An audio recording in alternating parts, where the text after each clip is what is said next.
open up to Romans chapter 8.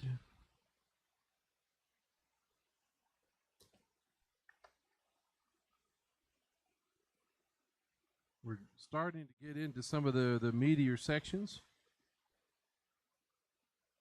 But last week when we were talking about this, it ended with the Gentiles being made a joint heir of the promises and included in the promises made to the patriarchs, through those covenants. And so Yeshua is doing what God has talked about all along, bringing Israel and the nations together, fulfilling the promise made at the call of Abraham, not only to bless him, but to give him the land, give him the descendants, but also to use him to bless the nations through him. And that fact that both Jew and Gentile, are filled with the Holy Spirit is evidence that this is starting to happen.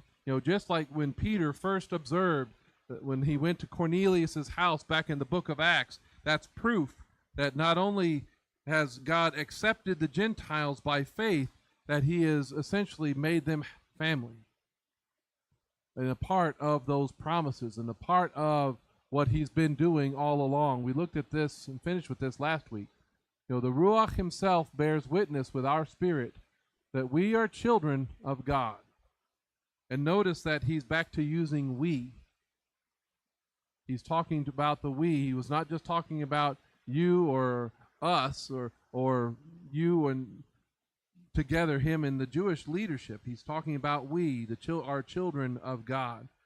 Both are children of God. To those who believe in his name, as John 1:12 talks about, both Jew and Gentile, Yeshua, he's giving the right to be called children of God. So the Spirit bears witness that we are children of God, and if children, also heirs, heirs of God and joint heirs with Messiah, if indeed we suffer with him, so that we may also be glorified with him.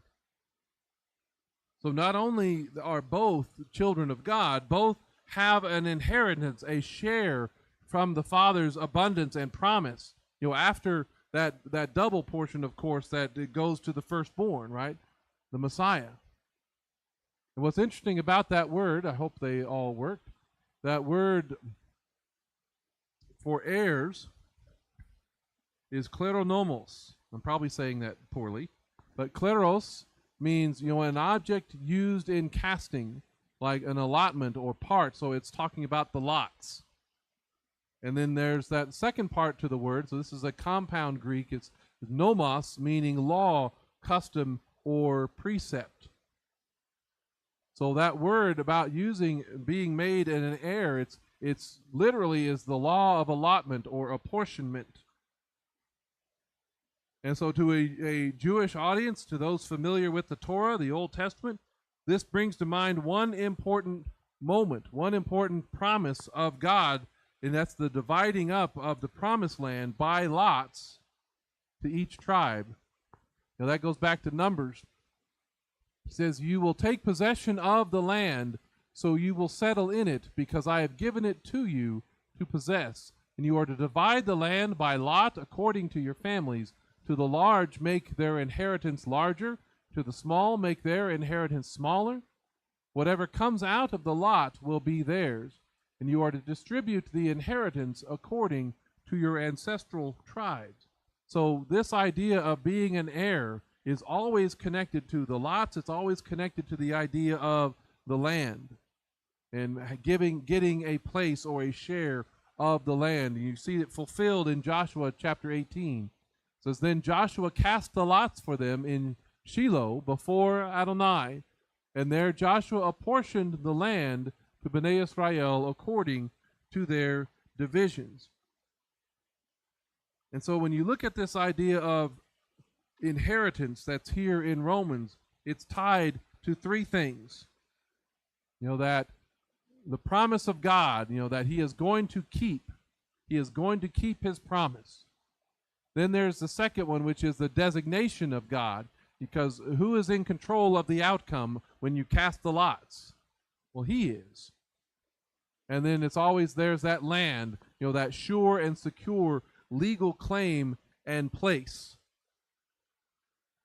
Once the lot designates your portion, by law, by the hand of God, this law of allotment, it is yours, and it cannot be taken or claimed by another. There are numerous laws in the Torah that try to restrict anybody losing what has been given to them. There's what's not supposed to happen with the boundary stones that are set up.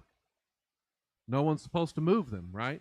Why? Because you don't want to lose or take anyone's inheritance. Many elements are there. They're designed to make sure that the land is going to make its way back to the person who may have sold the land for whatever reason, due to poverty or need or whatever else. In the Jubilee, that land gets returned, right? And so when you come into this moment when Paul is making this statement here, that we are children of God, and we, even the Gentiles, are heirs,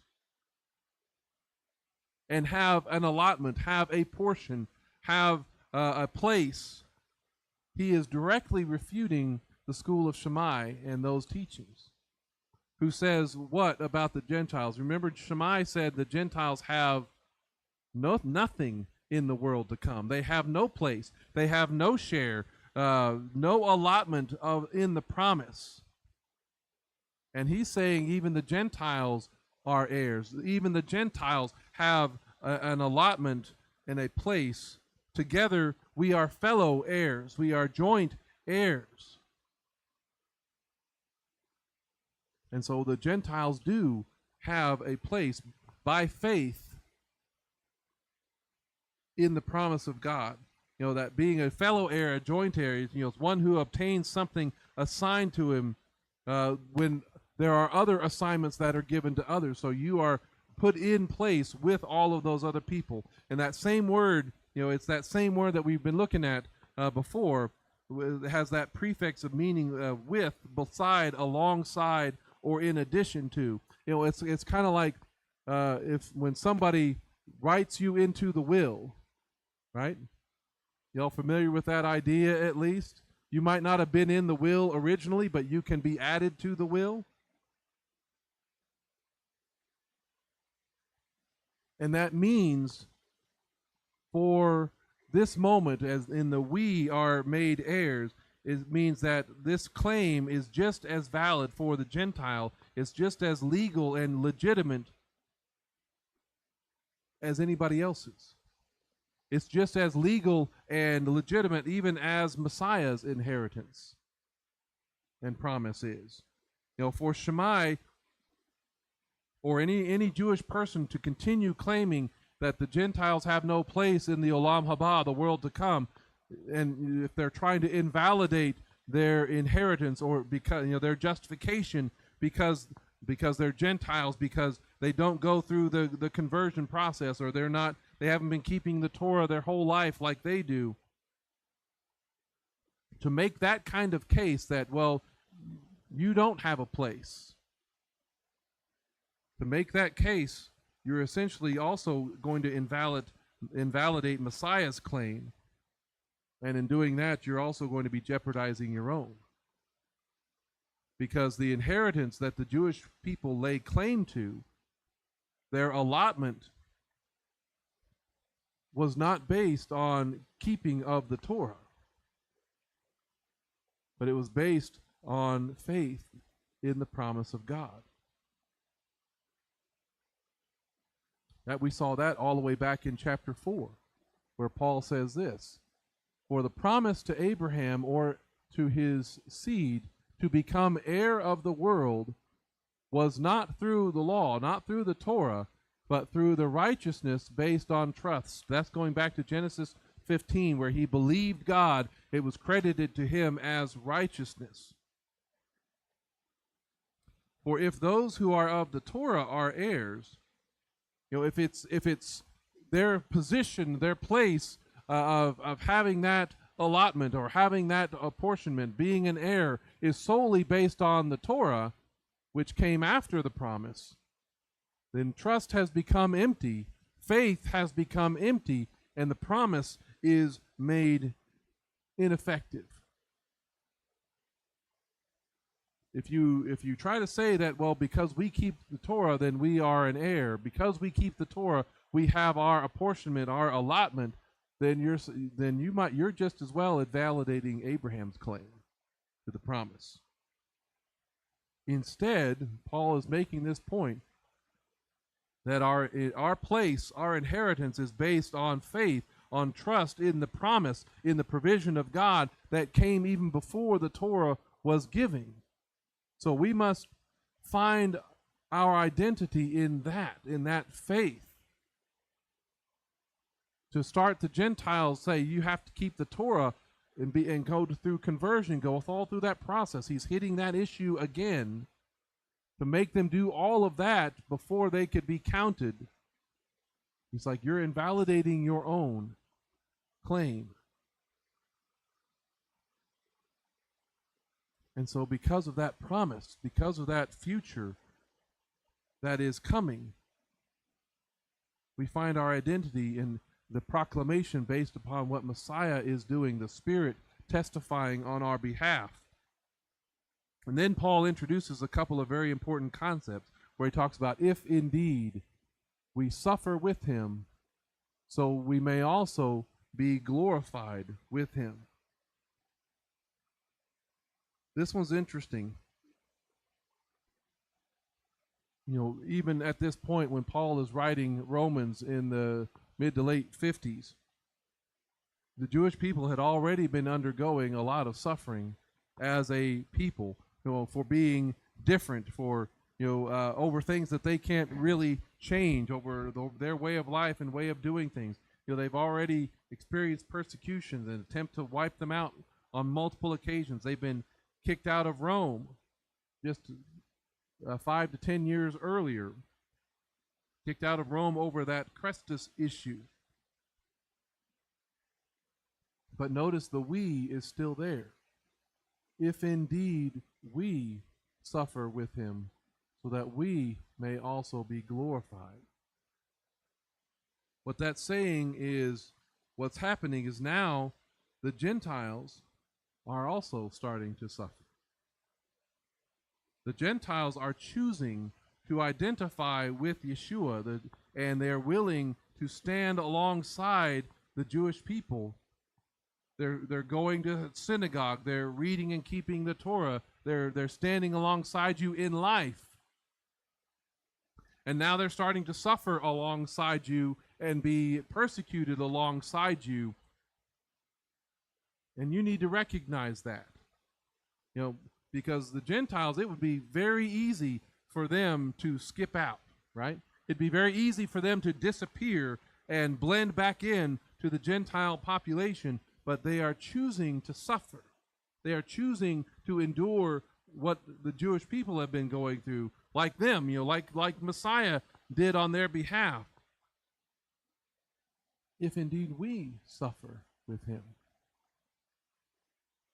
We're coming back to a day in our world where it's not going to be much different.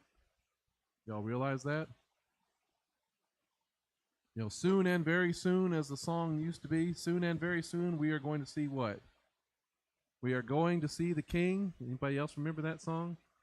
Right? But before that, before we see him, before that, we are going to endure persecution.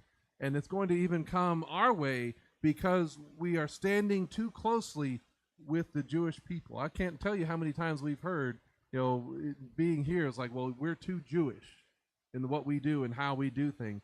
We support Israel, all those other types of things. We're going to be so closely associated with them that we're going to start being treated like them. Y'all need to be aware of that. Many who claim to be friends of Israel and the Jewish people are not going to be willing to suffer alongside the Jewish people in the days ahead. And we're already starting to see so many are all of a sudden going silent. It's like they're blending back in and disappearing. When the difficult time comes, they back off. We cannot let that be said of us. We must be willing to suffer as Messiah suffered for us and be willing to suffer alongside his people. And back in that day, the Gentiles did this because they believed in that promise. They believed in that promised inheritance, and they wanted that future. They wanted that reality more than what they were going through in that moment. They wanted that future. It was more important to them than their safety, than their comfort, than all the things that we like to enjoy. And we suffer with and because our Messiah. We do that alongside our Jewish brothers and sisters in that together we will be glorified with him. That future glory provides all the motivation that we should need for today. If indeed we suffer with him so that we may also be glorified with him. He's telling the leaders of the synagogue of Rome that you will be better off. You will be strengthened. Your fellowship, your congregation, your synagogue will be strengthened by recognizing these Gentiles who are coming alongside you, who are willing to endure suffering and persecution. You will be strengthened, the chazak, to receive that inheritance together. Because if in coming together, they will endure the suffering together, that the kind of suffering that Messiah was willing to endure for them, for us, then together we will also experience the glory that he received. The glory that he received at his resurrection, being raised with him. Just as you were buried with him, you will also be raised with him. He said that a couple of chapters previously. You will be with him, raised with him, and like him. And that glory that is coming in his return, to establish his kingdom and sit upon the throne of David, that's what you're going to see. That's that glory that is to be revealed. He's talking about that suffering and glory. And so when you think about what we're doing today, why we are doing things today, why do we do what we do? Why do we live how we live? Why come in this kind of direction at all? Why do we leave the normal? Because y'all are very not normal. Y'all realize that, right? Why do we leave the normal? Why do we leave the comforts of the traditional faith where nobody bothers you, everybody kind of leaves you alone in that sense? Why come in this direction when it often gives us nothing but often headache, right, from family and from friends? Why difficulty in at work or finding work? Has it been easier or more difficult for you in coming this direction? For most of us, it's caused more difficulties. They may not be life-threatening at this point. Why do we do what we do? Why share Messiah with people? Why try to introduce them to these perspectives when we get all sorts of not always friendly feedback, right? Why study the scriptures? Why keep the Torah? Why keep the feast, given how disruptive it can be to life? Why make yourself a target by siding with and alongside, some crazy person is not going to be able to tell the difference between us and the Jewish people? Why do we do that? Because we should have our eyes fixed on that future as well. We should have our eyes trusting in that promise, that share of the inheritance that cannot be taken from us because Messiah has included us in that law of allotment.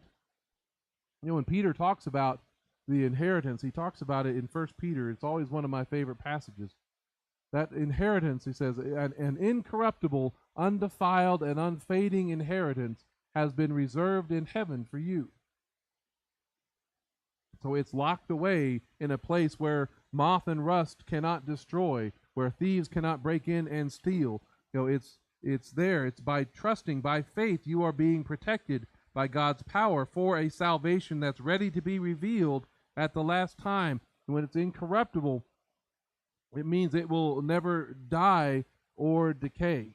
It's undefiled, meaning it will never rot, go bad, or spoil. Or it's unfading, means it will never lose its beauty or its value. That's the kind of, most inheritances you can't say that about. And it's our faith, it's our trust in Him that protects us through all of these difficulties, through all of these hardships, so that we can actually see the promise come to pass, that guarantee of inheritance. That's why we should have the strength to endure the present struggles that we have, the hardships that we have, the persecutions that may be coming our direction, because they actually prove, those things actually prove that our faith is real and it's genuine. Because he goes on in verse 6 saying this. He says, you can rejoice in this, the fact that you have this inheritance that's reserved for you.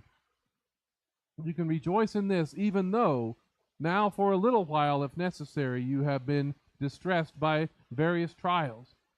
It says these trials are so that the true metal of your faith, which is far more valuable than gold, which perishes though refined by fire, your faith may come to light in praise and glory and honor at the revelation of Messiah Yeshua.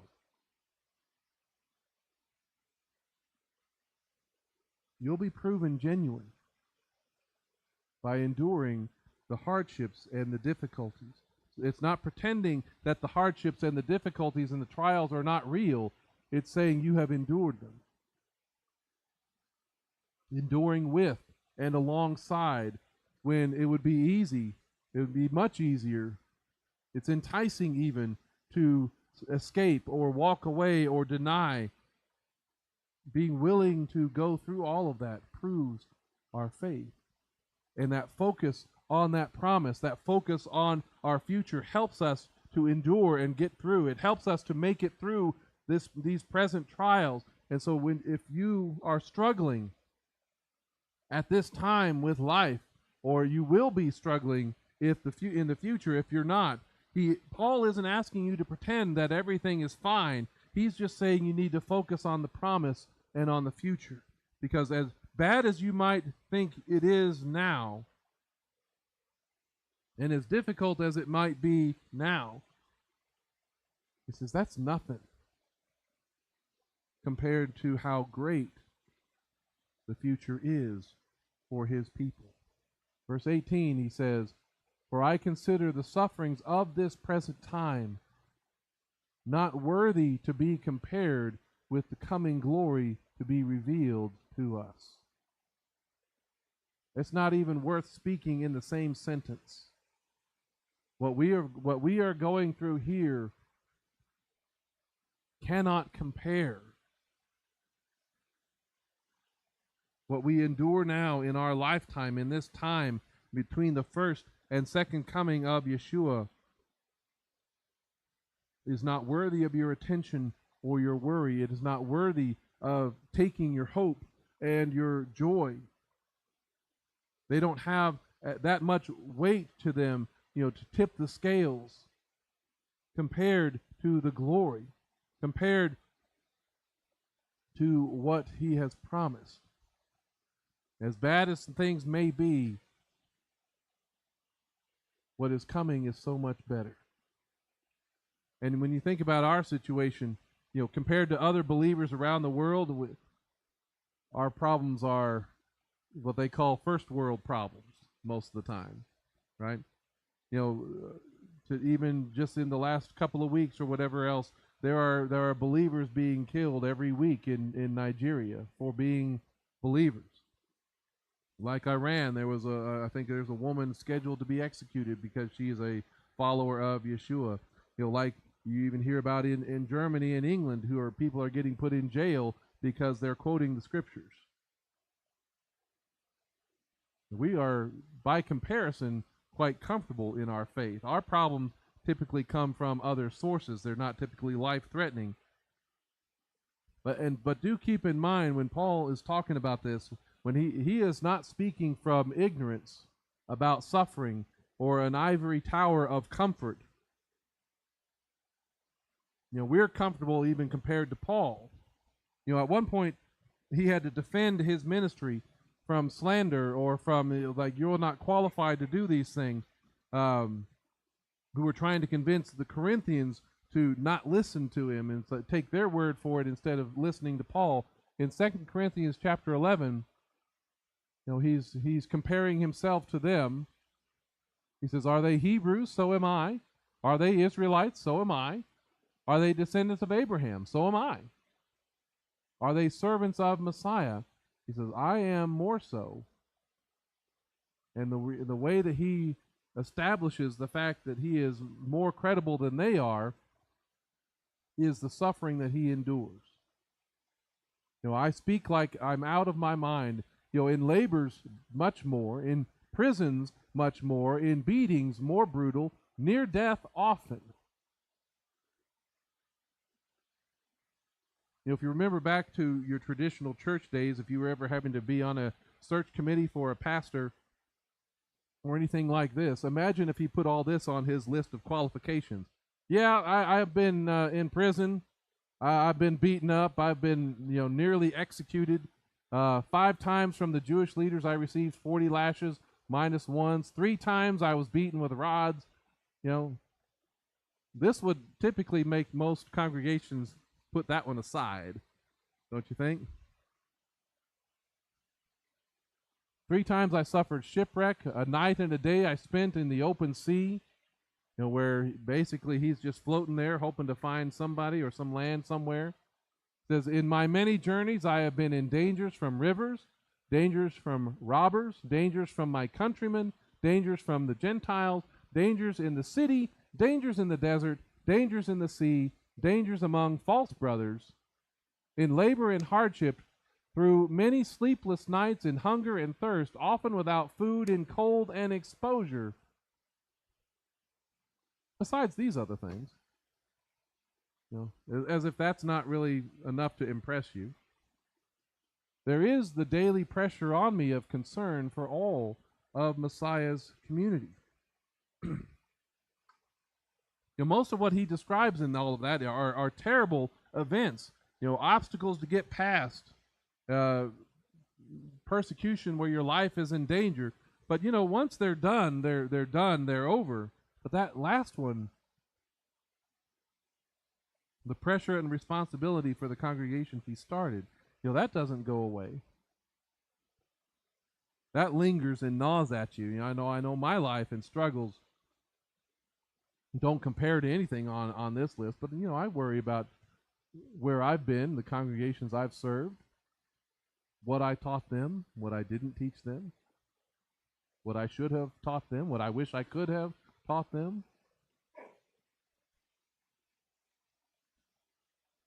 Those kind of things, the weight of responsibilities, that's what most of us experience. But even with this list, knowing that this is there, this is how Paul describes even these things earlier in the book in chapter 4 of 2 Corinthians.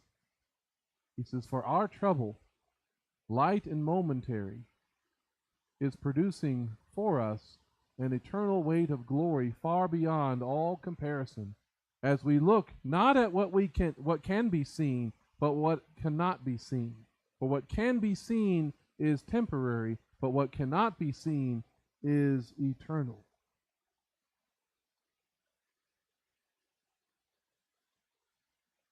What we are going through now as fellow inheritors of the promise is light and momentary. It's transient compared to the glory. And those troubles are producing something that makes it even greater.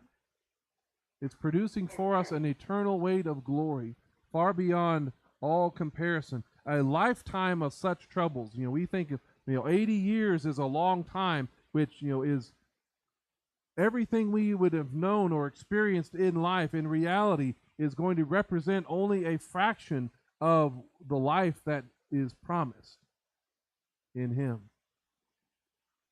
Compared to eternity, compared to the Olam Haba, what we are going through here is light and momentary by comparison, because we are going to live far longer with Messiah than we do here. Y'all realize that?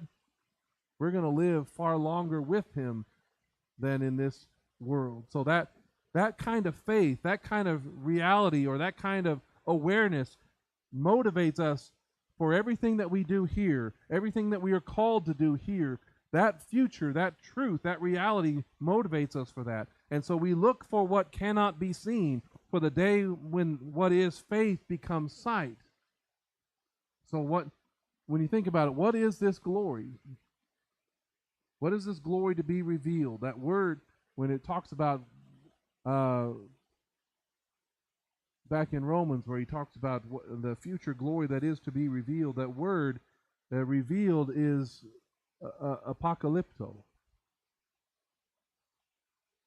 Now, usually when we hear apocalypto, we think apocalypse, and we kind of our mindset goes into all sorts of mayhem and destruction and everything terrible. But that was not a scary word like it has become for us, because apocalypto means to uncover, to lay open what has been hidden, been veiled or covered.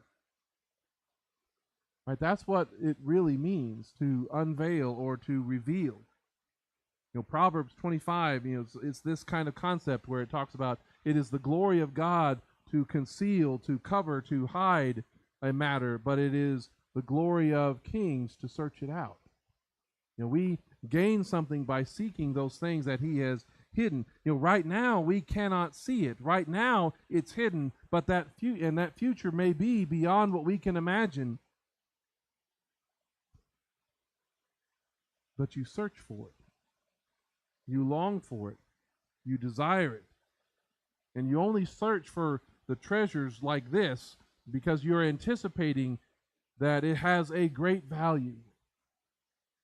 So again, what is this glory to be revealed? One of them is Messiah himself. This glory that is coming. Messiah returning to establish the throne of David. Yeshua talked about this, just a statement, a glimpse of it at his trial. When the accusations were coming, the Kohen Gadol said to him, I charge you under oath by the living God, tell us if you are the Mashiach ben Elohim. He says, as you have said, replied Yeshua.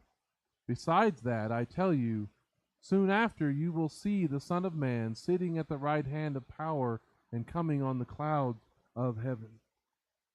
You're going to see this glory. All those things that we know and have heard about the second coming, when the fulfillment of the fall feast, the coronation at Yom Teruah, the sitting on the throne on Yom Kippur, and separating of the sheep and goats, and the wedding feast at Sukkot. Or as we were singing about earlier with Isaiah chapter 2, with all the nations going up to the mountain of Adonai, being taught his ways, and Torah going forth from Zion. That's the kind of things that he is referring to. That's Messiah coming to set up the throne and sit on the throne of David. Seeing that the glory that is Yeshua's, the glory that he shared with the Father before the foundation of the world, before he humbled himself and took on the form of a servant and became subject to death. A glory that is more revealed, more unveiled than what Peter and John saw on the Mount Transfiguration. You're going to see more than that. It's more than the glory that Moses, you remember when he was hidden in the cleft of the rock, he was not allowed to see that glory. It had to pass by him. That's the future that you will be allowed to see and be a part of. That's the promise. That's the inheritance. When the king is on the throne. Psalm 2 says, I have set up my king upon Zion, my holy mountain. I will declare the decree of Adonai. He said to me, you are my son. Today I have become your father. Ask me, and I will give the nations as your inheritance, and the far reaches of the earth as your possession.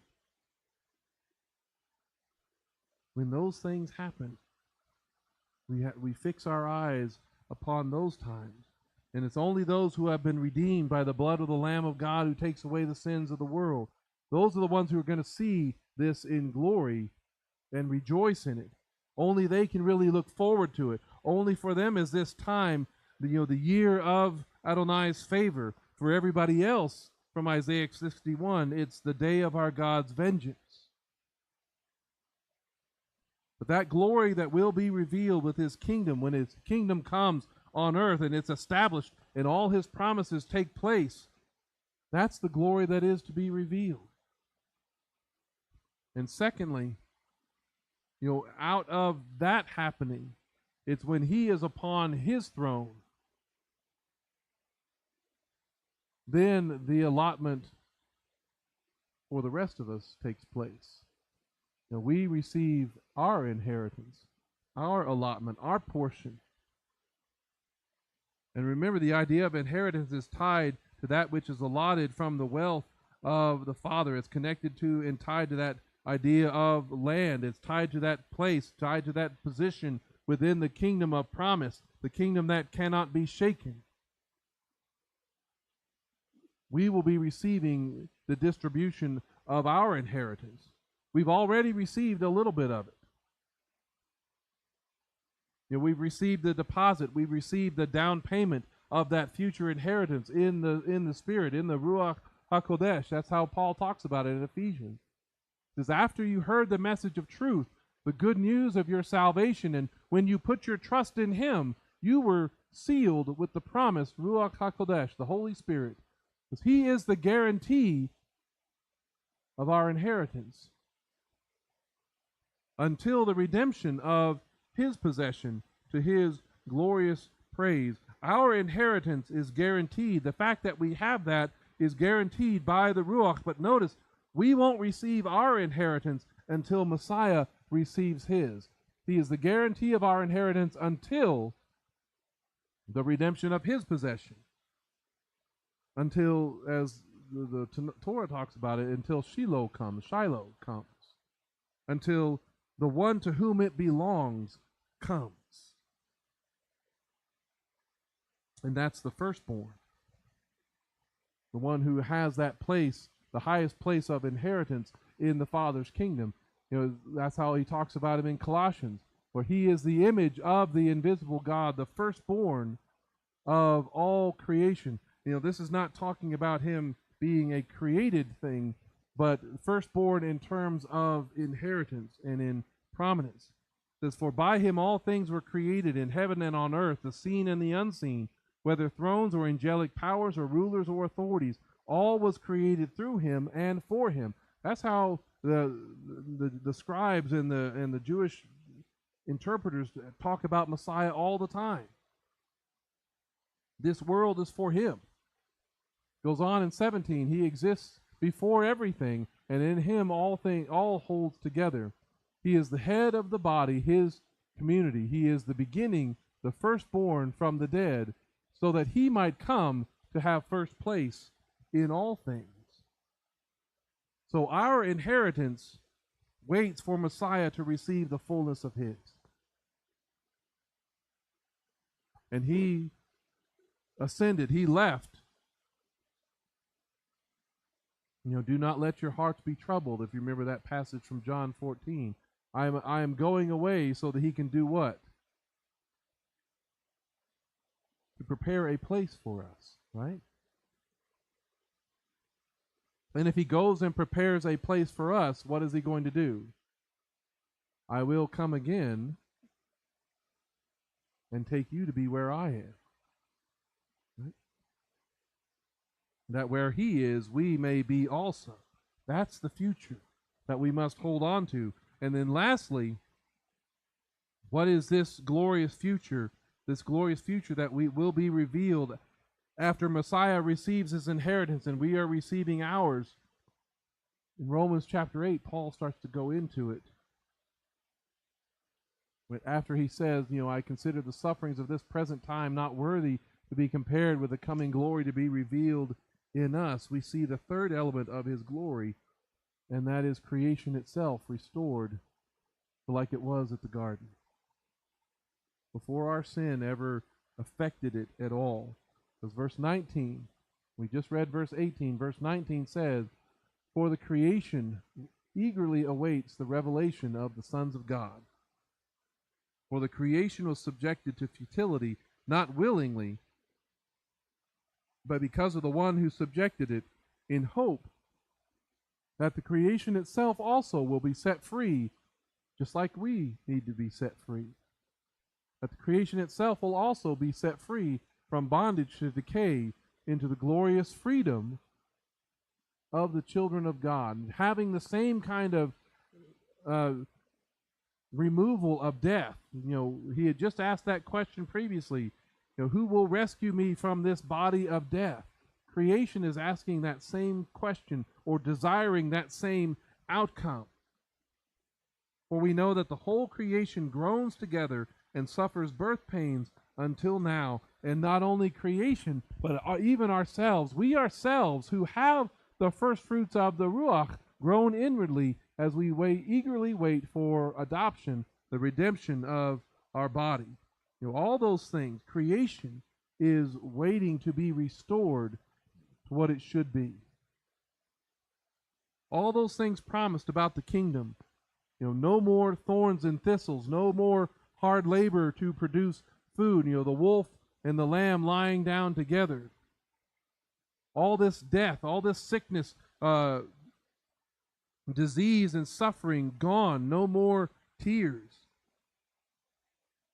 That's coming. Creation itself was affected by our sin, and creation is also waiting for it to be removed. That's going to be its kind of inheritance, waiting for its restoration to return to its original state and its purpose. And we have no idea what that's going to look like. And as beautiful as the creation is today and now, how much more will it be beautiful in that future? That's the glory that we long for. That's what gives us strength to carry on. And we may not see it yet, but we know that it's coming. And so we hold on to that truth and that reality, even though we don't see it yet. Because he goes on in these last couple of verses I'll look at today. For in hope we were saved. But hope that is seen is not hope. For who hopes for what he sees? If you already see it, if you already possess it, if you already have it, then it's there, it's secure. You don't need to hope for it, you have it. But if we hope for what we do not see, then we eagerly wait for it with what? With perseverance. We know that that is our future. We know that these things will be fulfilled because it is impossible for God to lie. When he makes a promise, he will keep his word. Amen? And we know that. And so even though we don't see it in our moment, we know that he will keep his promise. And so we wait for that day when he fulfills his word, keeps his promise, and we eagerly wait for it with perseverance. That amen that come, Lord Yeshua, may it happen soon and in our day. That's what we are talking about in all of this. And that gives us strength to endure and to carry on through all of this. This hope coming by being in Messiah Yeshua. This hope giving us that vision to see through and beyond what's right in front of us sometimes. The hardship, the difficulty, the trial, the persecution, to see past that, better than x-ray vision, to see through those things, instead to be able to see that promise, to see that inheritance, and to see Messiah on the throne. And I pray that each of us will be able to see that more clearly than what we see in this world. And to see that, I pray that you are in him, in Messiah Yeshua, so you can have that hope as well.